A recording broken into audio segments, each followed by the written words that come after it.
1 minute before I respond to the statement, right, Honourable Speaker. To raise a matter of our rules, but also to seek your further guidance, because, you know, even as land friends, we keep guiding each other. Honourable Speaker, you quoted Rule 59 in response to a motion moved by Honourable Betty Namboze and Honourable Sarah Opendi, and you said Rule 59, which provides for motions without notice, and you referred us to 59K, a motion which in the opinion of the Speaker is a matter of emergency.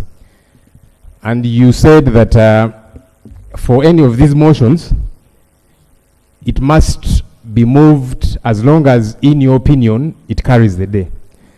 Honourable Speaker, I would like to respectfully disagree with you, sir, because Rule 59(1) says, the following motions may be moved without notice, and it provides for different kinds of motions.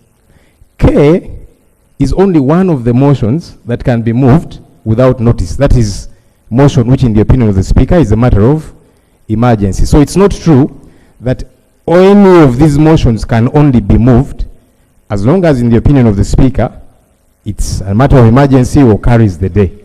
That's my interpretation, but like I said, I seek that you guide further on this issue and then I proceed, sir. Yeah, thank you. Now, honorable colleagues, it depends on how you present your matter and how you qualify your matter. Okay? If you want us to adjourn debate, for example, under which Honorable Sarah Pendi was moving, it means I will adjourn debate, maybe to tomorrow, maybe to another day. It's me interpreting. I'm the custodian of rules. Yeah. So, okay? Now, if you are saying no, refer it to a committee. You are telling me to send a matter to a committee makes a report, a new report comes here, they present it, we debate the report and come up with a resolution, which is different from a statement that doesn't require a resolution. Okay? So that's how I interpreted it, Honorable colleague. Honourable Speaker, yes, I do see that further guidance of yours, but you see, according to our rules, when you proceed further 60 and so on, a motion, actually, the Speaker has limited space regarding a motion. For as long as a motion gets to be seconded, and it has carried majority members, the Speaker actually cannot stifle that motion. That's according to our rules, sir. So this motion, the motion of Honorable Sarah, Honorable Pendi, I would have proceeded under what rule? Rule 59, sir. It's 59 what? Procedure, Mr. We have 59. They can give further guidance. No, mine was actually... Just Honorable Rob. We have 59(1), okay, which starts from A to O. We have 59(2). Now you are saying 59(1) is redundant. Okay? So now what I'm saying, I have interpreted Honorable Sarah's motion, a very good example. Okay? And my interpretation is simple. This is the statement provided for under Rule 52. On a statement, you don't make a resolution. Very clear? Honorable Sarah Pendi stands up, says, refer the statement to the committee. The committee, listen, 59C is motion for adjournment of debate. Adjournment, you have not concluded debate. You're just adjourning debate. So you are sending me to the committee. A committee will make a report will come here. We adopt resolutions from the committee report.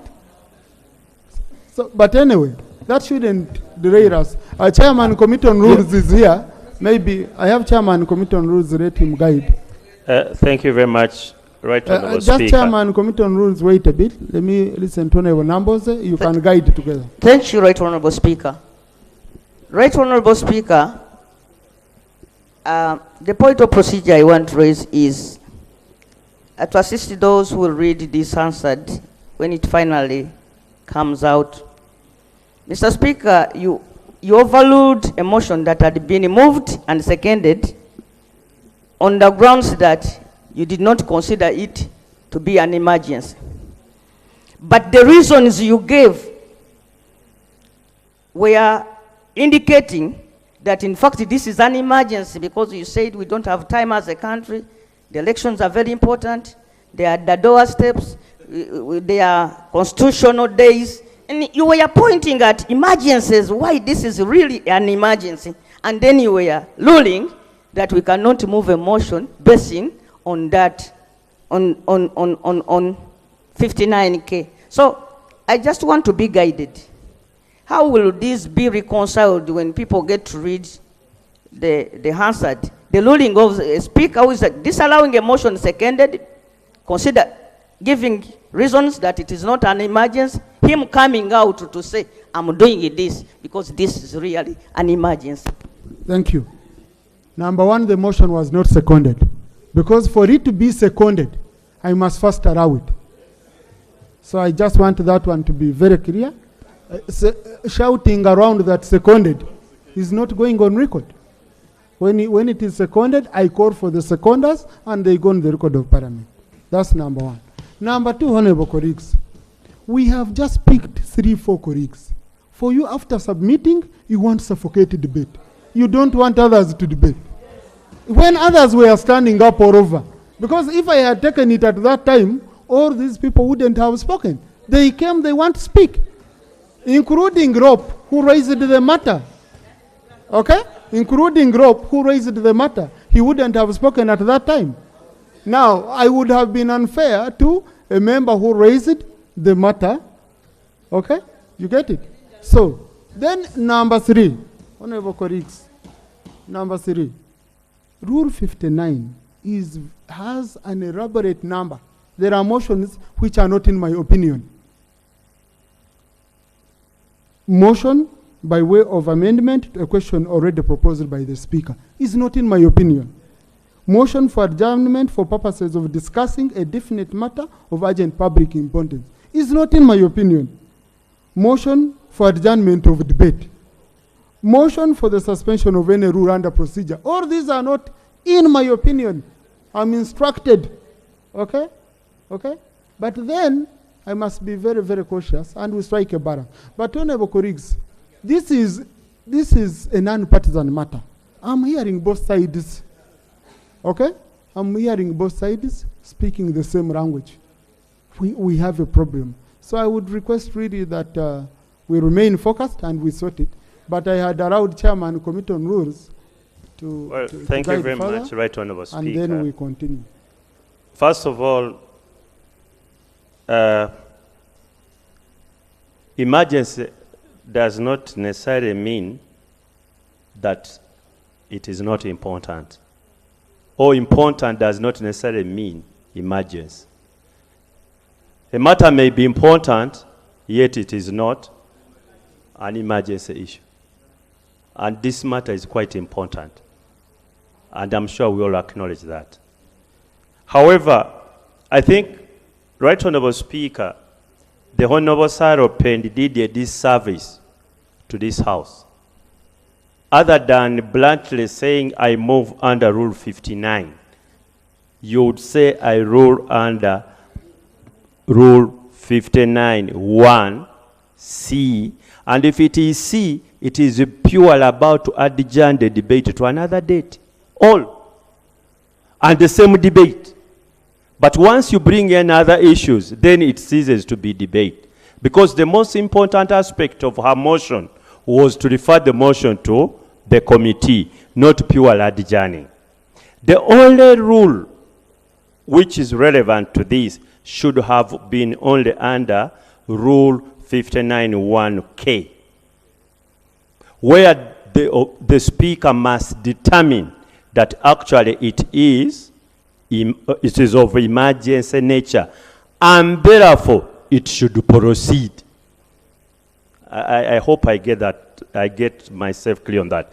And therefore it should proceed. But this is all different. So, in my view, since I don't see where the controversy is, do we need a thorough debate over this matter? Yes, we do. Yes, we do. Because the credibility, the integrity of any election starts with the register and registration. Colleagues, you will be the one crying foul if there is no integrity with that register. All of us, whether you are pink, purple, yellow, red, it doesn't matter. We all need a credible register and a credible process. However, Right Honourable Speaker, what is the end of this debate we are having now?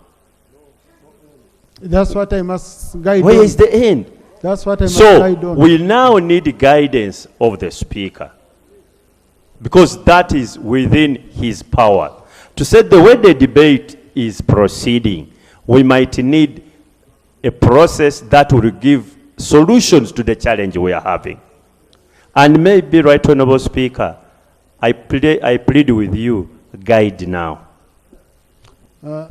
Thank you. Honorable colleagues, I had wanted Rob, okay, as a mover, as the one who raised the question. Thank you, Right Honourable Speaker. Yes. By the way, for the record, I was not at all in support of Honourable Sarah Pendi's motion, at all. Because it is important that this debate gets to run through. I was only saying, let her not be knocked out technically, that at that point, we would have subjected her motion to secondment. Of course, she wasn't going to have anyone seconding, and then would throw it out. But Right Honourable, let me proceed quickly, Right Honourable. Firstly, I want to thank the Deputy Attorney General. Everyone has been lambasting him. I want to thank you, sir, for coming with a statement. I disagree with the content of the statement and so on, but the fact that you have brought a statement, credit to you, because you see, many times, this front bench here, members across, by the way, opposition, government side, raise issues, ministers promise we are going to report back, and they never do. So I want to thank you that you have come back, but also that he followed up with me. He reached out to me and asked that I list for him the concerns that I raised here. The challenge, though, is that he did not address the issues that I put to him when he reached out. But still, I thank you that you reached out. Right Honourable Speaker, the biggest disagreement I have with the Deputy Attorney General, he concluded his statement by saying the activity is going well. It is not, my brother. You have had colleagues who are raising concerns. So that was your number one undoing. This process is not going well. That's why we are raising these concerns. Inadequate awareness. Honourable Speaker, the Electoral Commission put out a call in October last year of expression of interest to conduct voter education for the 2025-2026 general elections. This was 14th October. And many stakeholders did apply, civil society organizations and so on, to support the voter education process. But the Electoral Commission has to date not accredited any of them. And yet the Electoral Commission is saying we're using our limited resources to do a few talk shows here and there and that kind of thing to create awareness.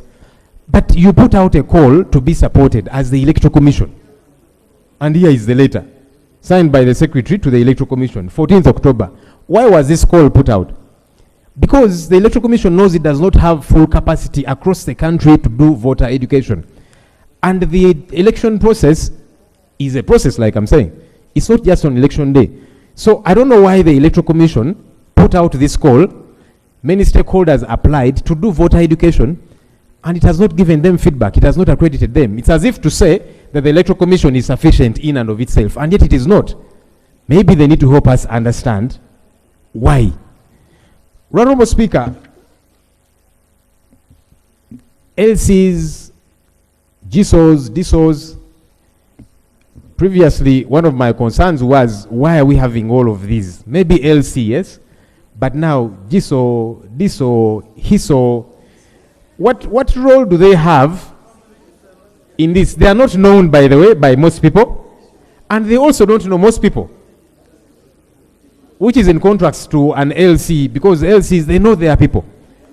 Why are we bringing in all these people? And now they are bothering the population, asking them for money. 10,000 shillings, 20,000 shillings if you need a recommendation. And people cannot afford many of these, especially the young people. Somebody has just clocked 18, they're still in school, They're even looking for pocket money because they're going back to school. Now you, a DISO, a GISO, you are asking them to give you their pocket money so that you recommend them. It is not acceptable. Honourable Speaker, there's a lot of information asking. With your permission, I don't know, you will guide, sir.